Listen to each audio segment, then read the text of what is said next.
Hello everyone, কেমন আছো সবাই? আশা করি সবাই ভালো আছো, সুস্থ আছো, সাবধান আছো। তো আমরা আজকে তরঙ্গ আর শব্দ যে চ্যাপ্টারটা আছে তোমাদের চ্যাপ্টার মেবি চ্যাপ্টার 9। হ্যাঁ, তো সেই চ্যাপ্টার 9-এর আমরা তোমার বুয়েট প্রিভিয়াস ইয়ারের যে কোশ্চেনগুলো আসছে সেগুলো তো করবো প্রিভিয়াস 10 ইয়ার্সে। আর বুয়েট ছাড়াও যে রুয়েট, কুয়েট, অন্যান্য যেগুলোতে ধরো যে রিটেন কোশ্চেন আছে ইম্পর্টেন্ট বইটা আসতে পারে, তো সেগুলো আমরা সলভ করবো আর কি। হ্যাঁ, 1 by 1 প্রিভিয়াস 10 ইয়ার্সের। তো এই ভিডিওটা খুবই খুবই ইম্পর্টেন্ট। আমি জানি আসলে তোমরা অনেকেই বলছো যে তরঙ্গ শব্দে তোমাদের অনেকের অনেক সমস্যা আছে। তো এই ভিডিওটা যদি একটু কষ্ট করে মনোযোগ সহকারে যদি পুরোটা দেখো, তাহলে আমি আশা করি তোমার এই চ্যাপ্টার রিলেটেড অনেক জটিল জটিল কনসেপ্ট তোমার ক্লিয়ার হয়ে যাবে আর কি। ওকে, তো আসো তাহলে দেরি না করে শুরু করি। তো শুরু করার আগে তোমাদের একটা জিনিস একটু রিমাইন্ড করতে চাই যে আমরা আমাদের যে ঢাকা ভার্সিটির 10 ইয়ার্স প্রিভিয়াস 10 ইয়ার্সের যে কোশ্চেন সলিউশনের যে প্রিমিয়ার কোর্স, সেই কোর্সটা তোমার 1 সপ্তাহ বাড়ানো হয়েছে রেজিস্ট্রেশনের ডেট তোমাদের জন্যই। আসলে অনেকেই বলতেছো ডেটটা একটু বাড়ানোর জন্য, তো 1 সপ্তাহ বাড়ানো হয়েছে, মানে 10 তারিখ থেকে স্টার্ট হবে আর কি। তো যারা যারা করতে চাও এই টাইমের ভিতরে করে ফেলো। ওকে, তো আসো আমরা শুরু করি তাহলে। ফার্স্ট কোশ্চেনটা কি আছে দেখো। ফার্স্ট কোশ্চেন আছে y equal to 0.1 sin pi into 100t minus x by 7.5 একটি অগ্রগামী তরঙ্গের সমীকরণ। ওকে, যা 10 to the power -3 KG per metre cube ঘনত্বের মধ্য দিয়ে চলমান। এখন কোশ্চেনটা কি? কোশ্চেনটা হচ্ছে তরঙ্গের একক সময় একক ক্ষেত্রফলের মধ্য দিয়ে চলমান শক্তির পরিমাণ নির্ণয় করো। তো তোমরা কেউ যদি শব্দের তীব্রতার যে একটা ডেফিনেশন আছে সেটা তোমরা যদি পড়ো, তো দেখবা যে শব্দের তীব্রতা বলতে আসলে কি বোঝায়, যে একক ক্ষেত্রফলের মধ্য দিয়ে একক সময়ে কি পরিমাণ শব্দ শক্তি সঞ্চালিত হয় তাকে আমরা বলি হচ্ছে শব্দের তীব্রতা। তো আলোক তীব্রতা জিনিসটাও সেম, যে কোনো আলোক তরঙ্গ শব্দ তরঙ্গ। তো এখন এখানে আমাদের তীব্রতা বের করতে বলছে। তো শব্দ যে তরঙ্গ তার যে তীব্রতা, আমরা একটা ফর্মুলা জানি। দেখো, এই ফর্মুলাটা একটু সবার কাছে কমপ্লেক্স লাগতে পারে। সেটা হচ্ছে কি, তুমি যদি একটু সহজে মনে রাখা যায় কিভাবে এই ফর্মুলা, এই টাফ ফর্মুলাগুলো। দেখো, একটু এইভাবে চিন্তা করো যে সাউন্ড হচ্ছে একটা তরঙ্গ। তো এখন এই তরঙ্গের নিজের কি কি ধর্ম আছে? নিজের তার ফ্রিকোয়েন্সি আছে, মানে কম্পাঙ্ক আছে, আর অ্যামপ্লিটিউড আছে। তাহলে তুমি একটু যদি বোঝার ট্রাই করো যে কানে কোন শব্দটা একটু জোরে লাগে। হ্যাঁ, কোন শব্দটা জোরে লাগে বলো? মানে যে শব্দটার ফ্রিকোয়েন্সি বেশি, তারপরে তার অ্যামপ্লিটিউড বেশি, মানে বিস্তার বেশি যার। তো এই যে বিস্তার আর কম্পাঙ্ক, এটা কিন্তু তার ডিরেক্ট একটা কি বলে যে ক্যারেক্টারিস্টিক বলতে পারো, মানে তার একটা বৈশিষ্ট্য, তরঙ্গের নিজের বৈশিষ্ট্য। কিন্তু তরঙ্গটা যে মাধ্যম দিয়ে যাচ্ছে, তো এখানে মাধ্যমের বেগের উপরও ডিপেন্ড করে। তাহলে 4টা জিনিসের উপর ডিপেন্ড করে। 4টা জিনিসের 2টা জিনিস তোমার ডিরেক্ট ফ্যাক্টর, আর 2টা জিনিস তোমার ইনডিরেক্ট ফ্যাক্টর। এখন তাহলে ডিরেক্ট ফ্যাক্টর ইনডিরেক্ট ফ্যাক্টর, তুমি তাহলে এই জিনিসটা ফর্মুলাটা মনে রাখবা কিভাবে বলো? যে মাধ্যমের বেগের উপর ডিপেন্ড করে, মাধ্যমের ঘনত্বের উপর ডিপেন্ড করে, তারপর তরঙ্গের বিস্তারের উপর ডিপেন্ড করে, তরঙ্গের কম্পাঙ্কের উপর ডিপেন্ড করে। তো তরঙ্গের কম্পাঙ্ক আর তরঙ্গের বিস্তার তার ডিরেক্ট যে ক্যারেক্টারিস্টিক সেটা। তাহলে এর উপরে কি আছে দেখো, এর উপরে স্কয়ার আছে ফর্মুলাতে। আমরা যদি একটু ফর্মুলা খেয়াল করে দেখো, ফর্মুলা এরকম, যে তুমি মনে রাখবা কিভাবে, জাস্ট এই 2 পাই স্কয়ার আছে, এই জিনিসটা একটু মাথায় রাখতে হবে। তাহলে ডিরেক্ট ধর্ম কি কি? কম্পাঙ্ক আর বিস্তার। তাহলে আমরা কম্পাঙ্কের উপর একটা স্কয়ার দিব, আর তার যে তরঙ্গের বিস্তার তার উপর একটা স্কয়ার দিব। ক্লিয়ার? আর ইনডিরেক্ট যে ধর্ম, মানে তার নিজের ধর্ম না, যেটা মানে মাধ্যমের উপর ডিপেন্ড করতেছে যে ধর্মগুলা। তো সেই ধর্মগুলা কি কি আসলে? একটা তোমার মাধ্যমের বেগ, আর একটা তোমার মাধ্যমের ঘনত্ব। তো মাধ্যমের বেগ ভি, এটা যেহেতু ইনডিরেক্ট তাহলে এর উপরে স্কয়ার হবে না, এটা ভি, এটা রো। তাহলে দেখো যে কত সহজে আমরা কত ইজি ওয়েতে এই ফর্মুলাটা মনে রাখতে পারি আর কি। ওকে, তো ফর্মুলা বের করার জন্য আমাদের এই জিনিসগুলো দরকার, কম্পাঙ্ক দরকার, বিস্তার দরকার, মাধ্যমের বেগ দরকার, মাধ্যমের তোমার ঘনত্ব দরকার। তো দেখো, মাধ্যমের ঘনত্ব দেওয়া আছে 10 to the power -3 KG per metre cube দেওয়া আছে। তো এখন মাধ্যমের এই তরঙ্গের যে বিস্তার সেটাও দেওয়া আছে 0.1। হ্যাঁ, তাহলে আমাদের কি বের করতে হবে আসলে? আমাদের বের করতে হবে মাধ্যমের বেগ, আর তোমার মাধ্যমের তরঙ্গের কম্পাঙ্ক আর কি। তো তরঙ্গের কম্পাঙ্ক আমরা কিভাবে বের করতে পারি খেয়াল করো।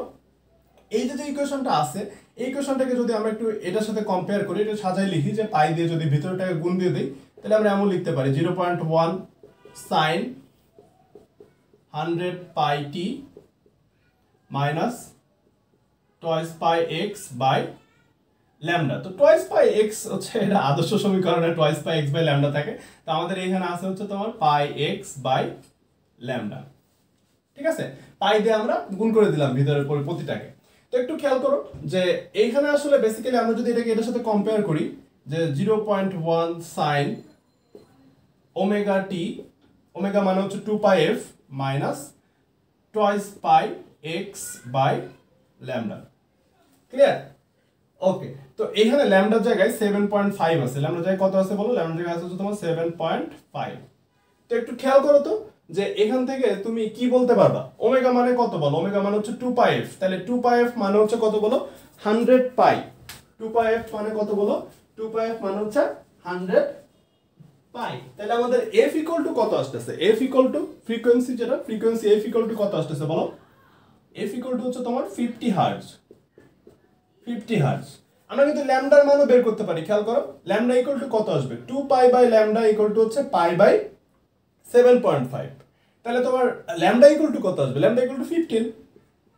ল্যামডা ইকুয়াল টু কত বলো? Lambda equal two 15। সবই তুমি পেয়ে গেছো। খেয়াল করো, এ তুমি জানো এ হচ্ছে তার বিস্তার দেওয়া আছে যে 0.1, 0.1। তারপর হচ্ছে আমরা ভি তো বের করতেই পারবা তুমি। ভি হচ্ছে কি? মাধ্যমের বেগ। ভি ইকুয়াল টু কি? ভি ইকুয়াল টু হচ্ছে তোমার এফ ল্যামডা। হ্যাঁ, ভি ইকুয়াল টু কত বলো? F lambda. মানে জাস্ট এটার সাথে এটা গুণ করে দিলেই তুমি তোমার মাধ্যমের যে বেগটা সেই বেগটা তুমি পেয়ে যাবে। 5 15 কত? 75, 750 আসবে maybe V. 750 metre per second. ঠিক আছে? ওকে, তো এখন এখানে জাস্ট আয়ের জায়গায় এই ভ্যালুগুলো তুমি বসাই দাও। রো তো দেওয়াই আছে, এই যে রো দেওয়া আছে হচ্ছে 10 to the power -3 KG per metre cube. তুমি তোমার অ্যান্সার পেয়ে যাবে। ওকে ওকে, সুন্দর। তাহলে নেক্সট কোশ্চেনটা দেখি। দেখো নেক্সট কোশ্চেন কি আছে যে y equal to 5 sin pi x by 3 into cos 40 pi t। হ্যাঁ, 40 pi t যে দুইটা সমীকরণ দ্বারা এই তরঙ্গের সৃষ্টি হয়েছে তাদের সমীকরণ নির্ণয় করা। মানে এখানে দেখলে বোঝা যাচ্ছে এটা হচ্ছে একটা স্থির তরঙ্গের সমীকরণ। হ্যাঁ, এটা একটা কিসের সমীকরণ বলো? এটা হচ্ছে একটা স্থির তরঙ্গের সমীকরণ। তো স্থির তরঙ্গের সমীকরণ আসলে কিভাবে হয়? দুইটা অগ্রগামী তরঙ্গ, একটা হচ্ছে প্রতিফলিত তরঙ্গ, একটা হচ্ছে আপতিত তরঙ্গ। মানে আপতিত তরঙ্গটা একটা জায়গায় যে বাধা পায় সেটা পরে ওখান থেকে ব্যাক করে, পরে দুইটা তরঙ্গ একটা একটার উপরে ওভারল্যাপ হয়ে একটা স্থির তরঙ্গ গঠন করে। এটা আমরা বইয়ে পড়ছি।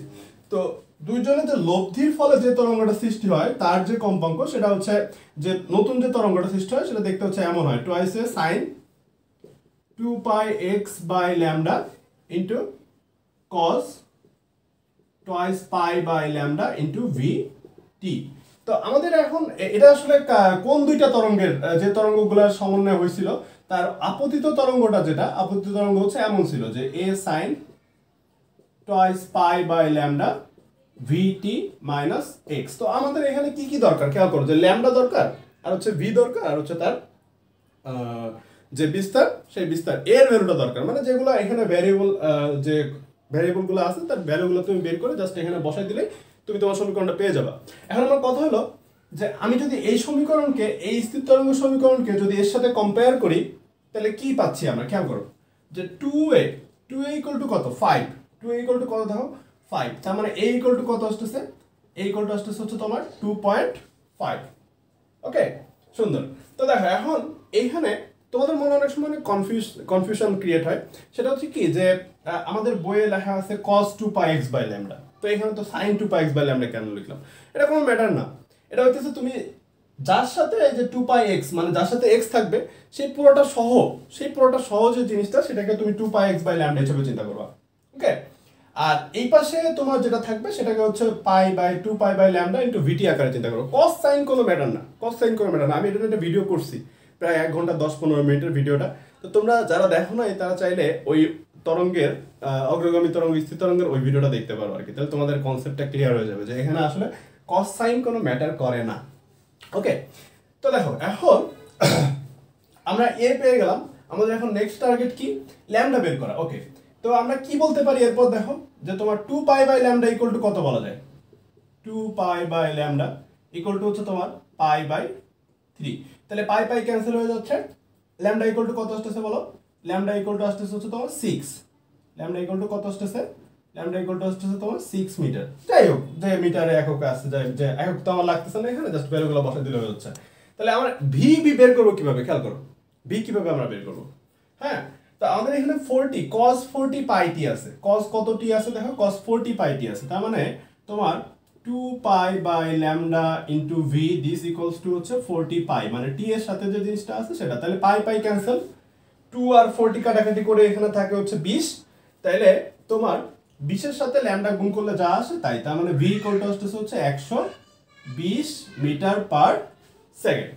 তো তুমি এখানে বসাই দাও, পরে এখানে বসাই দাও, তাহলে তোমার যে মেন যে ইকুয়েশনটা মানে যে অগ্রগামী তরঙ্গের সমীকরণ সেটা তুমি পেয়ে যাও। তাহলে কত আসছে খেয়াল করো, 2.5 এ মানে 2.5 sine sine 2 pi by lambda, lambda কত দেখো, ল্যামডা হচ্ছে 6, তার মানে 2 পাই বাই 6 মানে হচ্ছে পাই বাই 3।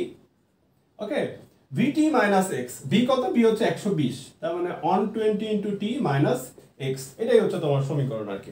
ওকে, এরকম দুইটা তরঙ্গের সমীকরণ একসাথে একটা আরেকটার উপর পরিবর্তিত হয়ে তোমার কি গঠন করছে বলো, তোমার হচ্ছে এই স্থির তরঙ্গের যে সমীকরণটা, এই সমীকরণটা গঠন করছে। ক্লিয়ার? ওকে, আমরা তাহলে নেক্সট কোশ্চেনে চলে যাই। আচ্ছা দেখো, তো আমরা তাহলে নেক্সট কোশ্চেনে কি দেখতেছি, নেক্সট কোশ্চেনটা হচ্ছে খেয়াল করো একটু, যে এখানে আমরা কোশ্চেনটা দেখতে পাচ্ছি যে কোনো পাইলট ভূমির সমান্তরালে প্লেনে করে প্রতি ঘন্টায় 200 কিলোমিটার বেগে চলমান। তো পাইলট প্লেন থেকে একটি বন্দুক ফায়ার করলেন এবং মাটি থেকে প্রতিধ্বনি 3 সেকেন্ড পর শুনলেন। হ্যাঁ, তো ভূমি হতে প্লেনের উচ্চতা কত? আচ্ছা, তো এই যে যে কোশ্চেনটা আমরা এইখানে দেখতে পাচ্ছি, হ্যাঁ, তো এই কোশ্চেনটা কিন্তু খুব সহজে সলভ করা যায়। তোমাদের অনেকের কাছে অনেক কোশ্চেন, মানে এটা এই কোশ্চেনটা কিভাবে আমরা সলভ করব। তো দেখো জিনিসটা কি, যে একটা পাইলট এইখানে ছিল, ভূমি মনে করো তার নিচে, সে এই সাইড উপরে ছিল, তো সে ভূমির সমান্তরালে যাচ্ছে, মানে সে এইভাবে করে ভূমির সমান্তরালে যাচ্ছে, আকাশ দিয়ে যাচ্ছে, আকাশ পথে।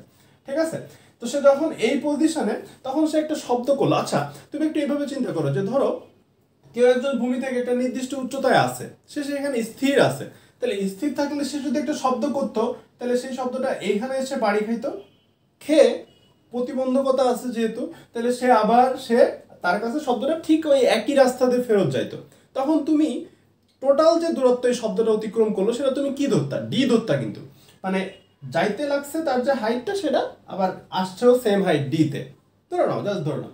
তো এখন এই প্লেনটা চলমান, তো শব্দ তো আসলে একটা দিকে যায় না, শব্দ তো চারিদিকে ছড়ায় ছিটায় যায় আর কি, রাইট? ওকে, তো এখন মনে করো যে সে 3 সেকেন্ড পরে শব্দ শুনতেছে, ঠিক আছে, তাহলে সে 3 সেকেন্ডে নিশ্চয়ই এই জায়গায় সে স্থির নাই, যেহেতু তার একটা বেগ আছে, বলে দিছে এখানে, খেয়াল করো যে 200 কিলোমিটার পার আওয়ার বেগে সে চলমান। ক্লিয়ার? ওকে, তো ধরে নাও সে 3 সেকেন্ড পরে সে এই জায়গায় পৌঁছালো, এই জায়গা থেকে 3 সেকেন্ড পরে সে এইখানে পৌঁছালো। হ্যাঁ, তাহলে এইখান থেকে এইখানে পৌঁছাইলে সে প্রতিধ্বনি কিভাবে শুনতেছে? তোমাদের মনে কোশ্চেন যে শব্দ তো এইভাবে যে এইভাবে করে আসতেছে, আসলে ব্যাপারটা এমন না। সে এইখান থেকে এইখানে গেছে যেহেতু, হ্যাঁ, তার মানে শব্দ বাঁকাভাবে যে সাউন্ডটা গেছে, সেই সাউন্ডটা তার কানে আসতেছে। ক্লিয়ার? রাইট? খেয়াল করো, এইভাবে করে যাচ্ছে, যে এইভাবে করে বাড়ি খাইলো, খেয়ে আবার এখানে চলে গেল, মানে তুমি এইখানে যেমন ওই যতটুকু যাচ্ছে বাধা পেয়ে আবার ফিরে আসতেছে, এই দুইটা দূরত্বকে তুমি কি ধরো বলো? দুইটা দূরত্ব তুমি সমান ধরো না?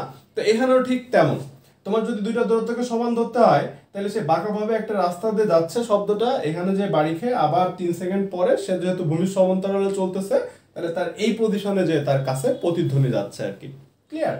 ওকে, তো এখন এই যে ডিসটেন্সটা, এই ডিসটেন্সটা কত হবে সেটা আশা করি তোমাদের বোঝানোর কোনো প্রয়োজন নাই। সেটা হচ্ছে যে সে 3 সেকেন্ডে সে কতটুকু ডিসটেন্স যাবে, সেটা কিন্তু আমরা বের করতে পারবো। মানে এই যে ডিসটেন্সটা, এটাকে মনে করো যে আমরা x ধরে নিলাম, তো সেই xটা ইকুয়াল টু আমরা কি বলতে পারবো বলো? তার বেগের সাথে জাস্ট সময়টা গুণ করে দিলে যেটা আসে সেটা। তো বেগ তো কিলোমিটার পার আওয়ারে দেওয়া আছে, তো কিলোমিটার পার আওয়ারকে খুব সহজে তোমার মিটার পার সেকেন্ডে কনভার্ট করতে হয় কি করে? আমরা জানি অনেকে 3.6 দিয়ে ভাগ করলেই কিন্তু সেটা মিটার পার সেকেন্ডে চলে আসে, মানে 1000 দিয়ে গুণ আর 3600 দিয়ে ভাগ করা 3.6 দিয়ে ভাগ করা একই কথা আর কি। ওকে, তো তাইলে x ইকুয়াল টু কত আসতেছে? x ইকুয়াল টু হচ্ছে তোমার 200 ডিভাইডেড বাই 3.6 ইনটু কত বলো, কত সেকেন্ডে সে প্রতিধ্বনি শুনতেছে, কত সেকেন্ডে? 3 সেকেন্ডে, ইনটু হচ্ছে 3। তো 3 আর 3.6 কাটাকাটি করলে 1.2 আসে, 200 বাই 1.2 আর কি। ওকে, আচ্ছা, তো দেখো এখন আমরা আমাদের বলছে হাইটটা বের করতে, এই যে হাইটটা,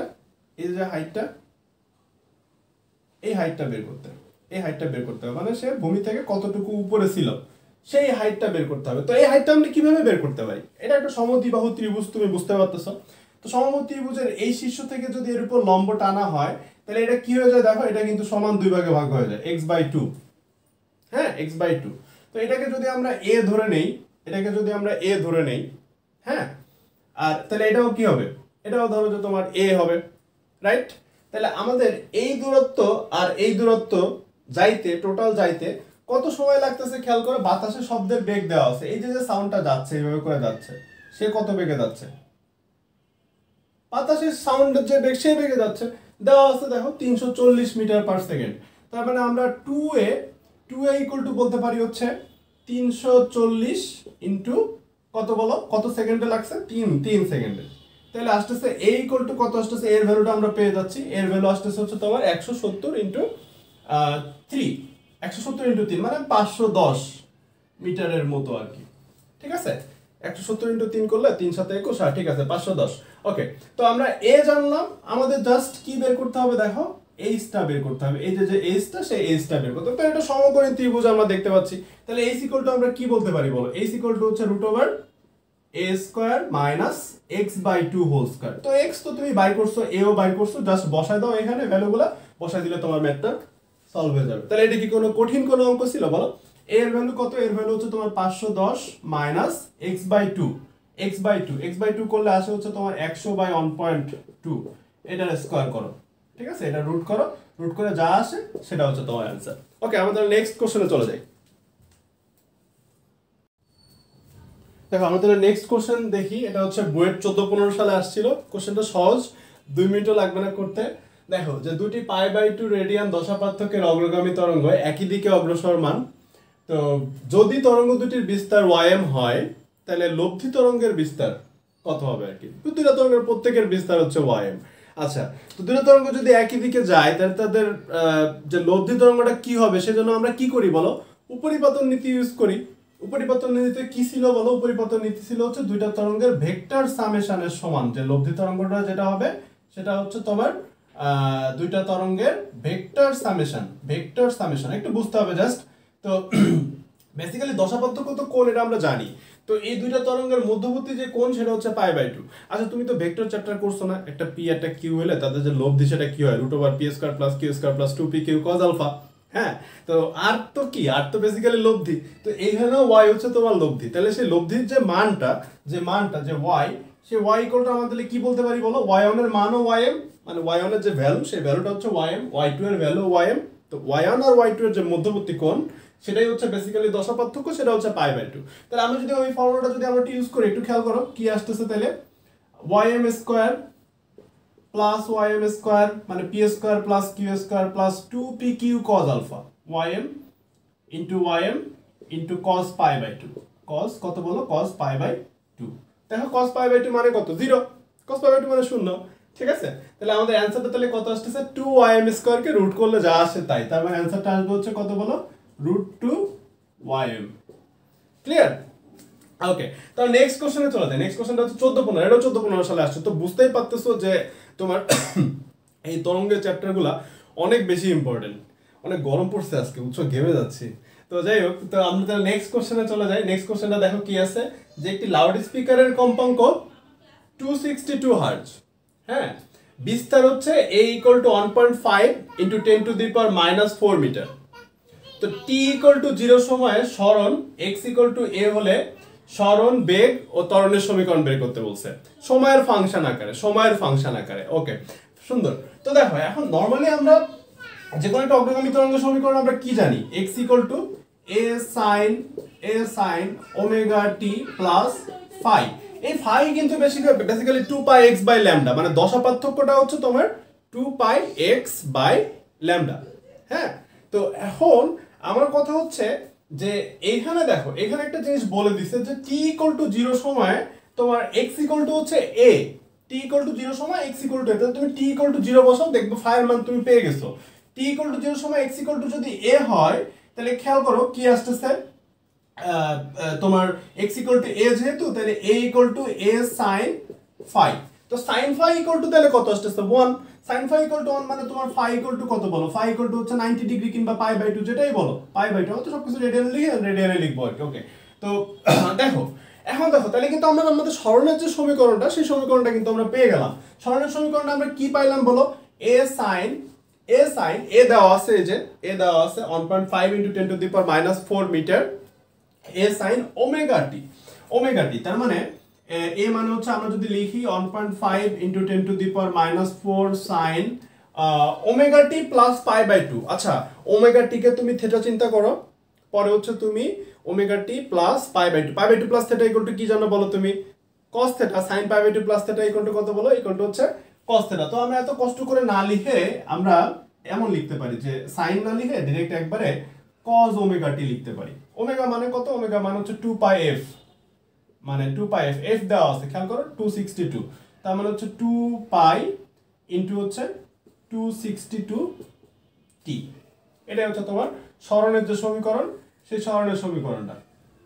হ্যাঁ এখন দেখো, এখন তোমরা আর কিসের সমীকরণ বলতেছে? বেগের সমীকরণ বের করতে বলছে আর ত্বরণের সমীকরণ বের করতে। এটা কি আমার করার দরকার আছে বলো?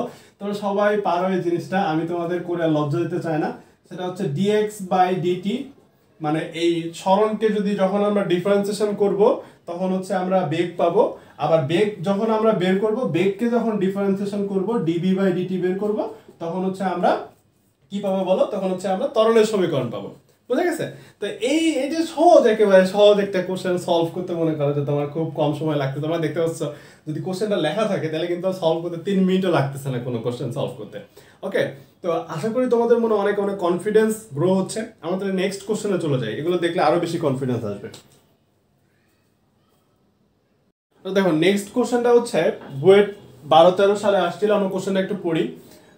একটি ভ্যাকুয়াম ক্লিনার একটি টেলিভিশনের শব্দের তীব্রতার মাত্রা যথাক্রমে 80 ডেসিবেল ও 78 ডেসিবেল। হ্যাঁ, তাদের সম্মিলিত শব্দের যে তীব্রতা সেই তীব্রতাটা কত? তো আমরা এই জিনিসটা দেখো, শব্দের তীব্রতার লেভেল আমরা ডেসিবেলে যখন প্রকাশ করি তখন ডিবি ইকুয়াল টু আমরা কি লিখি? ডিবি ইকুয়াল টু আমরা লিখি হচ্ছে তোমার 10 log I/I0, রাইট? I/I0। হ্যাঁ, তো এখন এইখানে তোমার দুইটা শব্দ আছে, দুইটা শব্দের যে তীব্রতা সেটা দেওয়া আছে, একটা হচ্ছে 80 ডেসিবেল, একটা হচ্ছে 78 ডেসিবেল। দুইটা যখন একসাথে হবে তখন তাদের যে তীব্রতা সেই তীব্রতাটা কত? তো তাহলে প্রথম শব্দের তীব্রতা যদি I1, দ্বিতীয় শব্দের তীব্রতা যদি I2 আমরা যদি চিন্তা করি, হ্যাঁ মানে dB1 যখন হচ্ছে প্রথম শব্দের তীব্রতা লেভেল, দেখো তীব্রতা লেভেল কিন্তু আলাদা। তীব্রতা লেভেল আমরা হচ্ছে ডিবি দিয়ে প্রকাশ করি, হ্যাঁ, আর তীব্রতা হচ্ছে আই দিয়ে প্রকাশ করা হয়। তো আগে তোমার আসলে বেসিক্যালি বের করতে হবে যে লব্ধি যে শব্দটা হবে সেই শব্দের তীব্রতাটা কত। তো তার জন্য হচ্ছে প্রত্যেকটা শব্দের ইন্ডিভিজুয়াল তীব্রতা কত, নট তীব্রতা লেভেল, সেটা বের করতে হবে। ওকে, তাহলে dB1 ইকুয়াল টু আছে হচ্ছে তোমার 80 ইকুয়াল টু হচ্ছে তোমার 10 log I1/I0।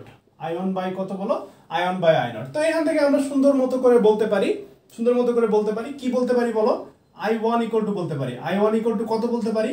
I1 equal to আমরা বলতে পারি হচ্ছে তোমার 10⁸ ইন্টু I0। কেমনে 10⁸ হলো বলো? 8 টিকে 10 দিয়ে ডিভাইড করলে আসে হচ্ছে 8। আমরা যখন অ্যান্টি লগ নেই তখন লগের বেস কিছু নাই, মানে এখানে হচ্ছে 10 আছে। হ্যাঁ, তাহলে 10⁸ ইন্টু I0 হবে। ওকে, ঠিক একইভাবে তুমি যদি একটু ক্যালকুলেশন না করে চোখ বন্ধ করে লিখতে পারো, I2 ইকুয়াল টু হবে হচ্ছে 10⁸7.8 ইন্টু হচ্ছে কত বলো? I0। ঠিক আছে, সুন্দর। তো দেখো এখন তাহলে লব্ধি যে শব্দটা, সেই শব্দের যে তীব্রতা লেভেল, সেই শব্দের তীব্রতা লেভেলটা কত সেটা আমরা কিভাবে বের করব? আচ্ছা এখানে তীব্রতা কত না, তীব্রতা লেভেল কত আর কি সেটা হবে, সরি, তীব্রতা লেভেল কত। ওকে, তো দেখো যে ডিভি ইকুয়াল টু হচ্ছে 10 log I1 plus I2 by I0, I1 plus I2 by I0। তো দেখবা যে তোমার I0 ক্যান্সেল হয়ে যাচ্ছে, তাহলে তোমার ফাইনাল যে অ্যান্সারটা আসতেছে সেটা হচ্ছে 10 log 10⁸ প্লাস 10⁸7.8। I0 কাটাকাটি চলে গেছে, যখন আমরা যোগ করতেছি তখন হচ্ছে আমাদের শুধু কি থাকতেছে বলো? 10⁸ প্লাস 10⁸7.8। বুঝা গেছে? ওকে, তো আমরা তাহলে নেক্সট কোশ্চেনে চলে যাই। নেক্সট কোশ্চেন কি ছিল দেখো, নেক্সট কোশ্চেনটাও সহজ। এটা হচ্ছে রুয়েট 9-10 সালে আসছিল, কিন্তু ইম্পর্টেন্ট কোশ্চেন, আসতে পারে পরীক্ষায়। দেখো যে সমুদ্রের তলদেশে কোনো উৎস হতে 660 হার্জ কম্পাঙ্কে সৃষ্ট শব্দ তরঙ্গ পৃষ্ঠ হতে 1 কিলোমিটার উচ্চতায় পৌঁছাইতে, তরঙ্গ পৃষ্ঠ বলতেছি, শব্দ তরঙ্গ পৃষ্ঠ পৃষ্ঠ বলতে সমুদ্র পৃষ্ঠ বোঝাচ্ছে আর কি, মানে সাগরের যে পৃষ্ঠটা সেটা। আর উচ্চটা কোথায় ছিল তাহলে? উচ্চ ছিল হচ্ছে সাগরের তলদেশে, তলদেশে উচ্চটা ছিল। তার মানে সাউন্ড যে সাউন্ডটা আসতেছে সেটা হচ্ছে দুইটা মাধ্যম পাস করতেছে, একটা হচ্ছে পানি দিয়ে আসতেছে, আবার পানির উপর থেকে আরো 1 কিলোমিটার উপরে যাচ্ছে। তো টোটাল তার যে সময়টা লাগতেছে সেই সময়টা হচ্ছে 3.33 সেকেন্ড আর কি। হ্যাঁ, আমি আরেকটু রিপিট করি যে পানির ভিতর দিয়ে শব্দটা আসতেছে এবং শব্দটা পানির উপরিতল থেকে আরো 1 কিলোমিটার যাচ্ছে, এই টোটাল যে সময়টা সেই সময়টা হচ্ছে 3.33 সেকেন্ড আর কি। ওকে, তো বলছে যে শব্দের উৎসের গভীরতা নির্ণয় করো। শব্দের উৎসের গভীরতা বলতে বোঝাচ্ছে হচ্ছে যে সমুদ্রের পৃষ্ঠ থেকে গভীরতা আর কি। তো এখন এইখানে একটা ইনফরমেশন দেওয়া আছে যে বাতাসে শব্দের বেগ দেওয়া আছে। ওকে, তো দেখো যে বাতাসে তাহলে সে কতটুকু দূরত্ব যাচ্ছে? বাতাসে সে 1 কিলোমিটার যাচ্ছে, যে পৃষ্ঠ হতে 1 কিলোমিটার বলছে উচ্চতায় উঠতে, তাহলে বাতাসে 1 কিলোমিটার যেতে তার কত সময় লাগে? বাতাসের দূরত্বকে যদি বাতাসের বেগ দিয়ে ভাগ করি, মানে 1 কিলোমিটারকে যদি আমরা 330 মিটার পার সেকেন্ড দিয়ে ভাগ করি, তাহলে হচ্ছে আমরা কত সেকেন্ড শব্দটা বাতাসে যাচ্ছে সেটা পেয়ে যাবো। এটা বের করা খুব সহজ। 1 কিলোমিটার মানে তো 1000 মিটার, তাহলে 1000 মিটারকে যদি আমরা 330 দিয়ে ভাগ করি তাহলে মেবি 3 পয়েন্ট সামথিং আসে আর কি, 3.03 টাইপের কিছু একটা আসে। ওকে, তাইলে আসে হচ্ছে কত বলো? সেই টি1, যেটা টি1 হচ্ছে কি? টি1 হচ্ছে বাতাসে বাতাসের সময়, বাতাসের শব্দের সময় আর কি, বাতাসের সময় যেটা বোঝার জন্য লিখতে পারো আর কি। বাতাসের সময়টা হচ্ছে কত? তাহলে বাতাসে কত সময় পার করতেছে শব্দটা? 1000/330। 1000 কেন? 1 কিলোমিটার, এই জন্য 1000। 1000/330 করলে কত আসে বলো? 3.03। এইটা এবার কিছু একটা আসার কথা। যাই হোক, আমি তো ক্যালকুলেটরে এমনি লিখতেছি, তুমি ক্যালকুলেটরে লিখবো অবশ্যই। তো এখন দেখো, তাহলে তোমার টোটাল সময় লাগছিল হচ্ছে 3.33 সেকেন্ড। তাহলে তোমার কাছে কতটুকু সময় অবশিষ্ট আছে? 0.3 সেকেন্ড। তাহলে এই 0.3 সেকেন্ড সে কোথায় পার করছে? নিচে, মানে তোমার যে সমুদ্রের যে তলদেশ, সেই তলদেশে পার করছে, রাইট? হ্যাঁ, তো এখন তোমার কি বলছে দেখো, যে সমুদ্রের তলদেশে 660 হার্জ কম্পাঙ্কের একটা শব্দ, 660 হার্জ। আচ্ছা, এখানে একটা কোশ্চেনে একটা ইনফরমেশন মিসিং আছে, সেটা হচ্ছে তোমার শব্দের তরঙ্গ দুইটার পার্থক্য দেওয়া আছে। শব্দ তরঙ্গ দুইটা, তরঙ্গ দৈর্ঘ্য দুইটার পার্থক্য দেওয়া আছে, মানে তোমার এই জিনিসটা দেওয়া আছে, মানে ল্যামডা ডাব্লু মাইনাস ল্যামডা এ। দেখো জিনিসটা কি আসলে, এই জিনিসটা দেওয়া আছে কোশ্চেনে, আমি লিখি নাই, একটু বোঝার ট্রাই করো যে তোমার বাতাসের যে শব্দ তরঙ্গ দৈর্ঘ্য আর হচ্ছে পানিতে যে শব্দ তরঙ্গ দৈর্ঘ্য, এই দুইটা তরঙ্গের তরঙ্গ দৈর্ঘ্য দুটো আলাদা আলাদা হবে। হ্যাঁ, সেই পার্থক্যটা দেওয়া আছে। তো কোথায় বেশি কোথায় কম হবে সেটা কিন্তু তোমরা বুঝতে পারবা এবং বেরও করতে পারবা আর কি। আমার যদি দেখো জিনিসটা আমরা কিভাবে চিন্তা করতে পারি যে ভি ইকুয়াল টু তে এফ ল্যামডা, তাহলে ভি বেশি কোথায়? ভি বেশি হচ্ছে তোমার পানিতে, মানে বেগ বেশি পানিতে। এটা তো আমরা সবাই বুঝি যে কঠিন পদার্থের ভিতরে বেগ বেশি, বায়ুতে বেগ কম। তো এখন শব্দের বেগ আর কি। তো তোমার তাইলে ফ্রিকোয়েন্সি যদি সেম থাকে তাহলে অবশ্যই অবশ্যই তোমার তরঙ্গ দৈর্ঘ্য হচ্ছে পানিতে বেশি, বায়ুতে কি বলো? বায়ুতে হচ্ছে কম। তো এই জিনিসটা তোমার দেওয়া আছে, এই জিনিসটা কত দেওয়া আছে আমি একটু দেখে নিই। সেটা হচ্ছে দেওয়া আছে হচ্ছে তোমার 1.85 মিটার। কত দেওয়া আছে বলো? 1.85 মিটার। তাহলে 1.85 ইকুয়াল টু আমরা তাহলে কি লিখতে পারি বলো? ল্যামডা ডাব্লিউ ইকুয়াল টু কি লেখা যায়? ল্যামডা ডাব্লিউ ইকুয়াল টু কত লেখা যায়? V W by F, V W by F, কিংবা আমরা 1/f চাইলে আমরা কমন নিতে পারি।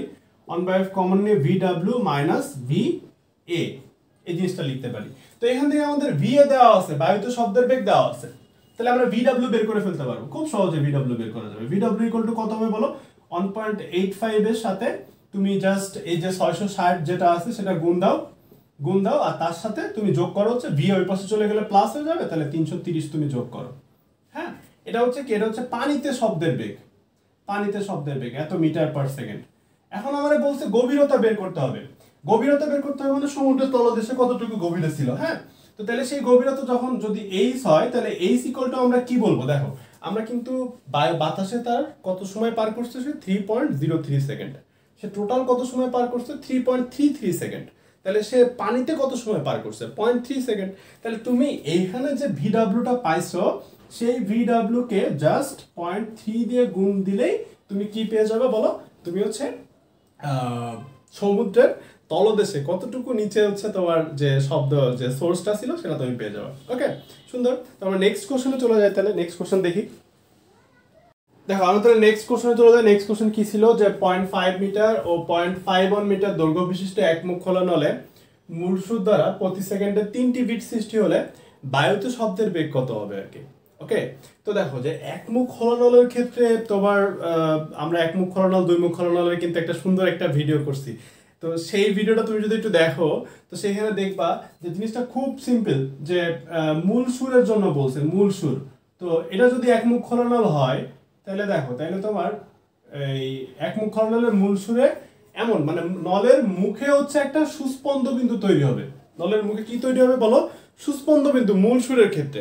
তো এখানে একমুখ খোলানল না বলে যদি দুই মুখ খোলানল বলতো, যে তার দুইটা মুখই খোলা, দুইটি মুখই খোলা, তাহলে সেই ক্ষেত্রে কিন্তু জিনিসটা দেখতে এমন হইতো আর কি। হ্যাঁ, মানে তার নলের দৈর্ঘ্যটা হইতো হচ্ছে λ/2 দুই মুখ খোলানলের ক্ষেত্রে, মূল সুরের ক্ষেত্রে।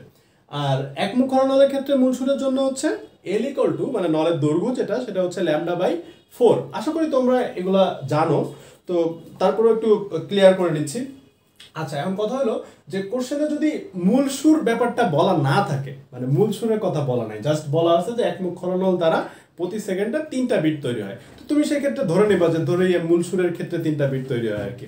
ওকে, মানে জাস্ট যেহেতু বলে দেওয়া নাই, কিন্তু মূল সুর না বলে যদি প্রথম উপসুর বলতো কিংবা দ্বিতীয় সমমেল বলতো, এই ব্যাপারটা আমি আরেকবার ক্লিয়ার করি। আমি আগে যতগুলা ওয়েব নিয়ে ভিডিও করছি সবগুলাতে বলছি, আরেকবার এখনো আবার ক্লিয়ার করি। সেটা হচ্ছে কি, যে মূল সুর আর হচ্ছে ফার্স্ট হারমোনিক কিংবা প্রথম সমমেল একই কথা। তো মূল সুর আর হচ্ছে প্রথম উপসুর এক জিনিস না, কিন্তু প্রথম উপসুর বলতে বোঝা হচ্ছে দ্বিতীয় সমমেল কিংবা সেকেন্ড হারমোনিক। বোঝা গেছে? ওকে, তো আমাদের এখানে মূল সুর বলছে যেহেতু, তো সেহেতু আমাদের তোমার তার যে এল, সেই এল = হচ্ছে λ/4। তো দেখো যে দুইটা যে একমুখ খলনল ছিল, তাদের একটার দৈর্ঘ্য হচ্ছে 0.5 মিটার আর একটার দৈর্ঘ্য হচ্ছে 0.51 মিটার। তাহলে দুই ক্ষেত্রে তরঙ্গ দৈর্ঘ্য নিশ্চয়ই আলাদা আলাদা হবে। হ্যাঁ, তাহলে একটা তরঙ্গ দৈর্ঘ্য λ1 = কত হবে বলো? 2 মিটার। কেন? কারণ একে 4 দিয়ে গুণ করতে হবে। L = আমরা দেখতে পাচ্ছি একমুখ খলনলের ক্ষেত্রে L = λ/4। ওকে, তারপর হচ্ছে তোমার λ2 = কত হবে বলো? λ2 = হবে হচ্ছে তোমার এটার 4 গুণ, মানে 2.04। 2 পয়েন্ট কত বলো? 2.04। ওকে, মানে এত মিটার। ওকে, তো দেখো একজনের ল্যামডা বেশি, একজনের ল্যামডা কম, মাধ্যমের বেগ তো দুজনেরই সেম, তাই না? তাহলে আমরা কি বলতে পারি? এখানে আরেকটা কথা দেওয়া আছে যে প্রতি সেকেন্ডে তারা 3টা বিট তৈরি করে। তাহলে বায়ুতে শব্দের বেগটা কত? হ্যাঁ, মানে আমাদের ডেল এফ দেওয়া আছে। আমরা জানি প্রতি সেকেন্ডে যতগুলা বিট তৈরি করে সেটা হচ্ছে তাদের কম্পাঙ্কের পার্থক্যের সমান। এটা আশা করি তোমরা বিট যারা পড়ছো তারা পারো। তো এটা ডেল এফ = হচ্ছে 3। তাহলে ডেল এফ = আমরা কি বলতে পারি? v/λ1 - v/λ2। এখন আমি কি λ1 দিব, মানে v/λ1 - v/λ2 দিব, নাকি v/λ2 - λ1 দিব? এটা তো কমন সেন্স, মানে তুমি সবচেয়ে ছোট যেটা সেটা দিয়ে ভাগ করলে তুমি বড় সংখ্যাটা পাবা। তাহলে আমরা v * কত বলতে পারি বলো? 1/2 - 1/2.04। এই ভ্যালুটা বের করে তুমি জাস্ট v এর মানটা বের করে যা আসে সেটাই হচ্ছে তোমার মাধ্যমের বেগ। কত সহজ অঙ্ক, দেখতে পাচ্ছ আমরা কত ফাস্ট অঙ্কগুলো সলভ করতে পারি আর কি। একটু জাস্ট বাসায় যদি একটু দেখো, একটু কনসেপ্টটা যদি একটু ক্লিয়ার থাকে, খুব সহজ অঙ্কগুলো সলভ করে ফেলতে পারবা। দেখো, তো আমাদের নেক্সট কোশ্চেনটা সলভ করি। এটা হচ্ছে রুয়েট 9-10 সালে আসছিল। দেখো, তরঙ্গ চ্যাপ্টারটা কিন্তু খুব বেশি ইম্পর্টেন্ট। আমরা আজকে মোটামুটি ওভারঅল সবগুলা টপিকের অঙ্কই কিন্তু করছি। এই যে টানাতারে আর কম্পাউন্ডটা ছিল লাস্ট, এটাও করে ফেলতেছে। দেখো, টানাতারের জন্য আমরা একটা ফর্মুলা জানতাম। টানাতারের কম্পাঙ্কের ক্ষেত্রে F = হচ্ছে m/12 × √t/μ। কি বলো? √t/। আচ্ছা, m কি? m হচ্ছে তোমার কততম হারমোনিকের নাম্বার অফ হারমোনিক। মানে সে যদি মূল সুর হয় তাহলে হচ্ছে প্রথম হারমোনিক, সেক্ষেত্রে হচ্ছে 1/12। আমি m/12 লেখার পিছনে অবশ্যই কারণ আছে। হ্যাঁ, কারণ এটাতে তোমার সামনে এরকম আরো কোশ্চেন আসতে পারে যে প্রথম উপসুর বললো, তাহলে প্রথম উপসুর বলে তুমি m এর ভ্যালু কি বসাবা? 2 বসাইতে হবে কিন্তু। কেন? কারণ প্রথম উপসুর বলতে বোঝা হচ্ছে দ্বিতীয় হারমোনিক। ক্লিয়ার? ওকে, তো দেখো এখন এখানে যে কোশ্চেনটা যেটা বলছে যে 60 মিটার দীর্ঘ একটি তার প্রতি সেকেন্ডে 120 বার কাঁপে। প্রতি সেকেন্ডে যতবার কাঁপে সেটা তার কম্পাঙ্ক, এটা আমরা জানি। তার মানে তার কম্পাঙ্ক হচ্ছে 120 হার্জ, এটা বোঝানোর চেষ্টা করছে। তো যদি এর দৈর্ঘ্য 40 সেন্টিমিটার করা হয়, আগে ছিল 60 মিটার, 40 সেন্টিমিটার করছে, তো এর টান 4 গুণ বাড়ানো হয়। টান যদি 4 গুণ বাড়ানো হয় তাহলে তার কম্পাঙ্ক কত হবে? তো আমরা আগে তার কম্পাঙ্ককে f1 ধরি, পরে তার এই যে তার টান আর হচ্ছে দৈর্ঘ্য চেঞ্জ করার জন্য যে কম্পাঙ্কটা চেঞ্জ হবে সেটাকে আমরা F2 ধরি। তাহলে আমরা F1 by F2 equal to আমরা কি বলতে পারবো, কিংবা F2 বাই F1। দেখো আমরা জাস্ট কি দেখবো যে F এর সাথে আমরা কি কি চেঞ্জ করছি, L চেঞ্জ করছি আর হচ্ছে T চেঞ্জ করছি। হ্যাঁ, তো F এর সাথে L এর সম্পর্কটা কি আসলে, ব্যস্তানুপাতিক। তার মানে F2 by F1 equal to কি হবে বলো, L1 বাই L2 হবে। মানে সিকোয়েন্সটা উল্টে যাবে, যেহেতু ব্যস্তানুপাতিক এই পাশে F2 বাই F1 লিখলে এই পাশে L1 বাই L2 হবে। আর T এর সাথে মানে টানের সাথে ফ্রিকোয়েন্সির সম্পর্কটা কি, সমানুপাতিক। কিন্তু কিসের সমানুপাতিক, রুটের সমানুপাতিক। হ্যাঁ, তাহলে আমরা কি বলতে পারি বলো, রুট ওভার কত হবে বলো, রুট ওভার হচ্ছে তোমার T2 বাই T1 সমানুপাতিক, যেহেতু এই পাশে যে সিকোয়েন্স আছে এই পাশে সেই সিকোয়েন্স। এখন মিউ আর এম তো তোমার কনস্ট্যান্ট, হ্যাঁ মিউ আর এম ধরে নিচ্ছি কনস্ট্যান্ট আর কি। ওকে, ধরে নেওয়ার কিছু নেই, মানে তোমার তো একটাই তার বলছে, মিউ তো হচ্ছে কি, মিউ হচ্ছে একক দৈর্ঘ্যে ভর। তো তার তুমি যদি সেম থাকে, মানে তারের উপাদানের যদি কোনো চেঞ্জ না করো তাহলে তো মিউ চেঞ্জ হবে না। ওকে, আর এম তো হচ্ছে হারমোনিক নাম্বার, বললামই তো। তো এখন তাহলে আমাদের কি আসতেছে অ্যান্সারটা একটু খেয়াল করো, L1 বাই L2, L1 হচ্ছে 60 by 40 into root over T2 by T1। Root over T2 by T1 হচ্ছে কত, 4 বলে দিছে, 4 গুণ। তার মানে রুট করলে কত আসবে, 2। রুট করলে কত আসবে বলো, 2। তার মানে 2 আর হচ্ছে 40 তোমার কাটাকাটি যায়, তাহলে এর সাথে আবার F1 গুণ হবে। তাহলে তোমার যে F2 আসতেছে সেই F2 ইকুয়াল টু আসতেছে হচ্ছে 60 বাই 20। F1 ছিল হচ্ছে 120। তাহলে এটা কাটাকাটি করলে 6, তার মানে 360 হার্জ। কত হার্জ বলো, 360 হার্জ। বুঝা গেছে? তো আজকের মধ্যে এতটুকুই থাক। আমাদের যে ওয়েব চ্যাপ্টারটা ছিল, আশা করি তোমাদের কাছে এই ক্লাসটা ভালো লাগছে। তো যারা যারা দেখছো অবশ্যই বেশি বেশি করে থামস আপ দিবা, কেমন লাগছে কমেন্টে জানাবো অবশ্যই ভিডিও দেখার পরে। আর তোমাদের ফ্রেন্ডদের সাথে বেশি বেশি শেয়ার করবো। আর একটা কথা, যে আমাদের রেজিস্ট্রেশন এখনো বাকি আছে। তো যারা যারা রেজিস্ট্রেশন করতে চাও, ঢাকা ভার্সিটি প্রিমিয়ার কোর্সে 1 সপ্তাহ বাড়ানো হয়েছে 10 তারিখ পর্যন্ত। তোমরা চাইলে রেজিস্ট্রেশন করে ফেলতে পারো এই সময়ের মধ্যে। আমি রেজিস্ট্রেশন লিঙ্কটা এই ভিডিওর নিচে দিয়ে দেবো। ওকে, আল্লাহ হাফেজ, ভালো থাকো সবাই।